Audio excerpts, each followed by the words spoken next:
We want to turn back to the topic of the October jobs report, which topped expectations. Taking a look at these numbers, we had non-farm payrolls up by 531,000 in October, better than the 450,000 expected, while the unemployment rate improved to 4.6% versus the 4.7% estimate. And for more on this now, we have Marty Walsh, U.S. Secretary of Labor, who joins us now from Washington, as well as our own Yahoo Finance reporter, Jessica Smith. Marty, thank you so much for joining us this morning. I want to start first with this headline report here, of course, better than expected on most major metrics. What do you see as being the biggest factor driving this job growth?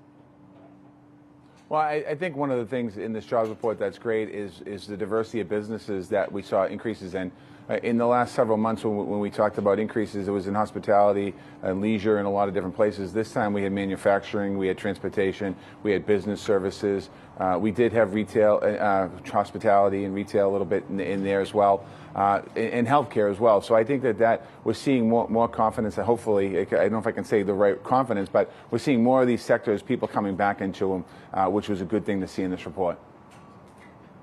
Hi, Mr. Secretary. Jessica Smith here. The labor force participation rate was at 61.6%. It's really been in that ballpark since summer of last year. What's it going to take to get out of that range? Yeah, we kind of dove into that number a little bit today. In the report, in the survey, about 3.8 million people in the survey said that they're not coming back to work right now because of the pandemic. So that's a big concern. Clearly, as we think about in the last couple of months, we've seen the infection rate go down a bit. We've seen the death rate go down a little bit here as well.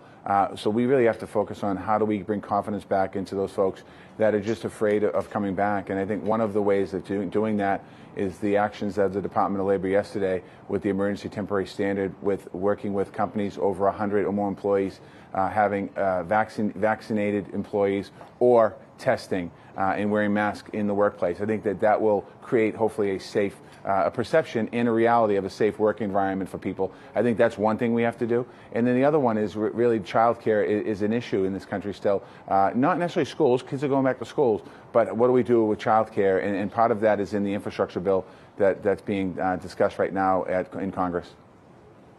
Mr. Secretary, you recently joined striking workers over at Kellogg here. What's the administration's message to these big companies like a Kellogg, like a John Deere, that is seeing these workers really demand better pay and working conditions?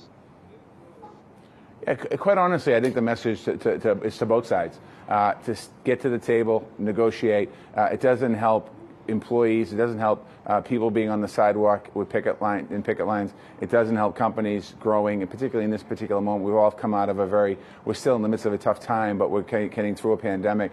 So I've always said this, as a former mayor and a former labor leader, you can't get to an agreement if you're not having good, thoughtful conversations at the table. So I just encourage people to stay at the table and try and get your differences put aside so we can continue to move our economy forward. I wanted to touch on the vaccine requirement that you just mentioned.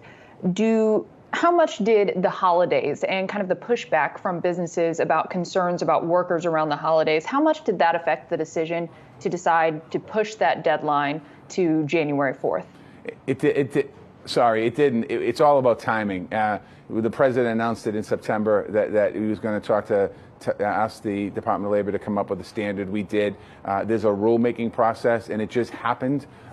If we had done this earlier, we would have been done earlier, but it was September the president announced that we put the rulemaking together, and the deadline is within the next 30 days, companies have to come up with a plan, and then by January 4th is when it needs to be fully implemented, but really, it's really in the next month it has to be implemented in beginning the process. So it had nothing to do, it seems like it did, but it had nothing to do with the holiday season. In saying that, some people are saying it's going to impact the holiday season. This should not impact the holiday season as far as hiring. Mr. Secretary, are you concerned that this emergency temporary standard is going to exert some pressure, some continued pressure on the labor force participation rate? Because, again, there have been some workers who continue to push back against complying with these kinds of vaccine mandates. I only got every other word you said. There's a bad connection, but I will say this. I don't know if it's what you asked. You can re-ask it if not. Looking at the 3.8 million people that are not entered into the workforce today because of fear of COVID, The idea behind the temporary standard, or one of the hopefully solutions, will be that people will feel their workplace is safer. People that might be not going back to their companies and not going back to work because of their concern about who might have been vaccinated, who might not have been vaccinated. What this standard would do would allow companies to be able to keep information, not people, but information on who in their company, how many people in their company are vaccinated, and how many people are going through the weekly testing. And again, it's about trying to build confidence. That's one aspect. I don't know if that's your question, but I only heard every other word of your question, so I apologize. Mr. Secretary, I want to go back to the labor strikes we are seeing. I mean, is this just a sign that big companies have not taken care of their workers during the pandemic to the extent they should have, and you expect more strikes to come as a result of this? I can't. It's different. Every company, every union that's on strike are generally on strike for whatever reasons they are. I don't have a reason for them all, but I will say this: in the last 20 months, the impact that the virus has had on workers and workers' psyche has been tremendous. We're talking about 3.8 million people not wanting to go back into the workforce. We're talking about lack of child care. We're talking about women were most impacted at the beginning of the pandemic. So I think there's a whole bunch of reasons of what's going on here. But I do think as we move forward here, that President Biden, myself, and this administration would love to see workers and businesses working together collectively so we continue to move America forward. And I think there's just a lot going on in the workforce, and every strike is different. I mean, you think some strikes recently. There's been a lot more strikes recently that have been about work conditions and safe work environments rather than wages and benefits. So that's a little different spin on some of the things I'm hearing by talking to some of the companies and unions that are out on strike.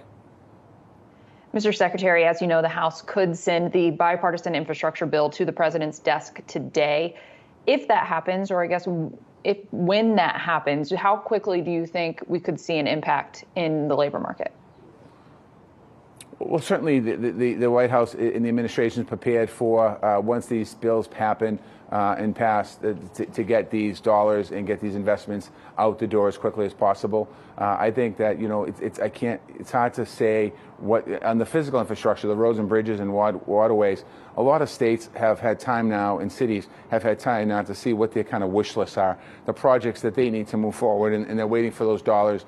Some of those cities have been waiting for a long time. As mayor of Boston for 7 years, I had a list of projects. If I had the money, I would do them tomorrow.